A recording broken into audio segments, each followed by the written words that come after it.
Hello guys, இன்னைக்கு நாம dead சமனர் episode 14 தான் பார்க்க போறோம். வீடியோக்குள்ள போறதுக்கு முன்னாடி வீடியோ உங்களுக்கு பிடிச்சிருந்தா மறக்காம ஒரு லைக் பண்ணிருங்க. இதான் என்னோட சேனலுக்கு ஃபர்ஸ்ட் டைமா வாரீங்கன்னா சப்ஸ்கிரைப் பண்ணி பெல் ஐகானை பிரஸ் பண்ணி வச்சுக்கோங்க. அப்பதான் நான் ரிலீஸ் பண்ற எல்லா வீடியோ உங்களுக்கு உடனே நோட்டிபிகேஷனா வந்து சேரும். சரி வாங்க, டைம் வேஸ்ட் பண்ணாம டைரக்டா நம்ம எபிக்குள்ள போவோம்.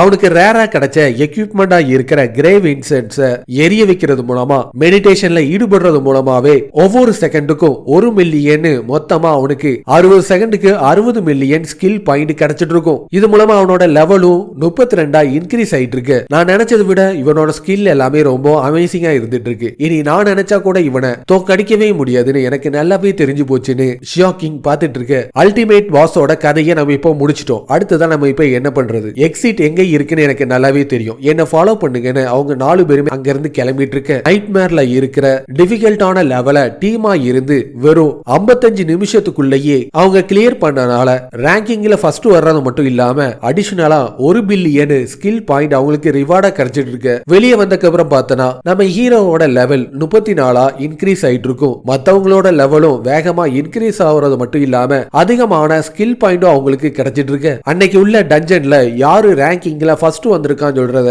டேஷ்போர்ட்ல காட்டிட்டு இருக்க. எல்லாருமே ரொம்ப ஆர்வத்தோட பார்த்துட்டு இருப்பாங்க. அப்பதான் வெய்ஷோவோட டீமை சேர்ந்தவங்க நைட்மேர் சொல்ற டிஃபிகல்ட்டியான லெவல வேகமா கிளியர் பண்ணனால ஃபர்ஸ்ட் ரேங்க்ல இருக்கிற விஷயம் தெரிய வந்துட்டு இருக்கும். ஆமா, அந்த வெய்ஷோனா யாருன்னு தெரியலையேன்னு கொஞ்ச நேரத்துக்கு முன்னாடி வெய்ஷோவையும் கேவலப்படுத்தின அந்த 2 பேரும் நின்று பார்த்துட்டு இருக்க. அடுத்த வாட்டி நீ டஞ்சனுக்குள்ள போகணும்னு ஆசைப்பட்டினா என்ன தாராளமா நீ என் கூட கூட்டிட்டு போகலாம். எனக்கு ரொம்ப ஆர்வமா இருந்துட்டு இருக்கு. இன்னும் நம்ம அதிகமான லெவலையும் அதிகமான ஸ்கில் பாயிண்டையும் நம்ம சம்பாதிச்சே தீரணும்னு பேய் மத்தவங்க எல்லாருமே சந்தோஷத்துல இருந்துட்டு இருக்கு. இவன் அந்த சமனர் தானே, இவன் லெவல் 31ல தானே இருந்தான், அதுக்குள்ள எப்படி லெவல் 34 நோக்கி போனான்னு அவங்க 2 பேரும் பார்த்து ஷாக் ஆயிட்டு இருக்கு. உடனே அவங்கள கேவலப்படுத்துறதுல ஒருத்தன் வந்துட்டு கொஞ்ச நேரத்துக்கு முன்னாடி அந்த மாதிரி நான் பண்ணதுக்கு என்ன மன்னிச்சிரு, நீ இந்த அளவுக்கு பவர்ஃபுல்லா இருப்பேன்னு எனக்கு தெரியாம போச்சு. அடுத்த வாட்டி நீ டஞ்சனுக்கு போகும்போது என்னையும் உன் கூட கூட்டிட்டு போக முடியுமான்னு கேட்டோன்னே உங்களுக்கு எவ்வளவு தைரியம் இருந்தனா என்னோட ஃப்ரெண்டையே நீங்க தரக்குறைவா பேசிருப்பீங்க. இப்ப அவன் ரொம்ப பவர்ஃபுல்லா மாறினோட அவன் கிட்டயே வந்து நீங்க பிச்சை எடுத்துட்டு இருக்கீங்களா? நீ மட்டும் என்ன கூட்டிட்டு போனீனா உனக்கு அதிகமான பிரைஸை நான் கொடுக்கிறதுக்கு தயாரா இருக்கேன்னு சொன்னோன்னே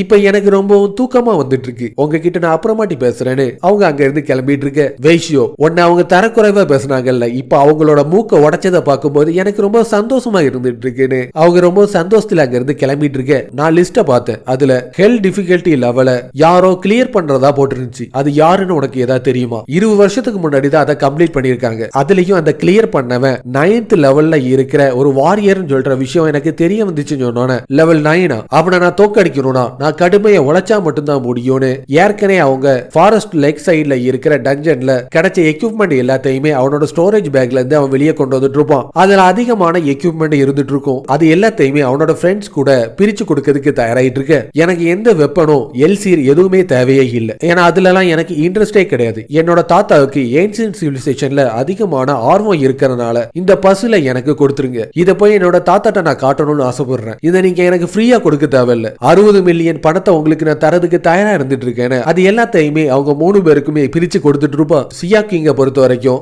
எல்சீர் சொல்ற அந்த எக்யூப்மெண்ட் அவ எடுத்துட்டு இருக்க. பேய் அவனுக்கு தேவையான வெப்பன்ஸை எடுத்துட்டு இருப்பான். மீதி இருக்கிற எல்லாத்தையுமே அவனோட ஸ்டோரேஜ் பேக்லயே அவன் கலெக்ட் பண்ணிட்டு இருக்க. அவனோட வேலை எல்லாமே முடிச்சிட்டு திருப்பி அவனோட ரூம் நோக்கி வந்துட்டு இருக்க. டிவியில இருக்கிற மங்கி கிங்கோட மூவியை பார்த்துட்டு இனிமேல் நான் தான் சன் ஹூகாங், என்னை யாராலையும் தோக்கடிக்கவே முடியாது, நான் தான் மங்கி கிங்னு கிரேட் சேஜ் ரொம்ப ஆர்வத்தோட அதே மாதிரியே நடிச்சிட்டு இருக்க. நான் என்னன்னா வெளியே போய் கடுமையா வேலை பார்த்துட்டு வரேன், நீ என்னன்னா இங்கேயே நல்லா கம்ஃபர்டபுளா டிவி பார்த்து உன்னோட டைமை வேஸ்ட் பண்ணிட்டு இருக்கேன். அவன் கொண்டு வந்த மூட்டையில அதிகமான சாப்பாடு இருக்கிறத பார்த்தோன்னே வேக வேகமா அது எல்லாத்தையுமே சாப்பிட்டு அது ரொம்ப சந்தோஷத்துல இருந்துட்டு இருக்கும். உடனே அவனோட சமன் பீஸ்டா இருக்கிற அயன், சியாக்கிங், பெட்டி அவங்க 3 பேரையுமே அந்த இடத்துல சமன் பண்ணிட்டு இருக்க. நீங்க ரொம்ப நாளாவே என் கூட அதிகமா இருக்கிறனால உங்களுக்கு நான் ரிவார்டு கொடுக்கலாம்னு முடிவு பண்ணிட்டேன்னு ஸ்கெலிட்டன் மேஜா இருக்கிற அயன்ஸையும் ஸ்கெலிட்டன் காடா இருக்கிற சியாக்கிங்கையும் ஸ்கை பிளேடா இருக்கிற பெட்டியையும் அப்கிரேட் பண்றது மூலமா அவங்க எல்லாருமே கிங் லெவலுக்கு அப்கிரேட் ஆயிட்டு இருக்கு. மாஸ்டர் உங்களோட கைனஸுக்கு ரொம்ப நன்றி, நீங்க இந்த அளவுக்கு எங்களோட பவரை அதிகரிச்சிட்டீங்க,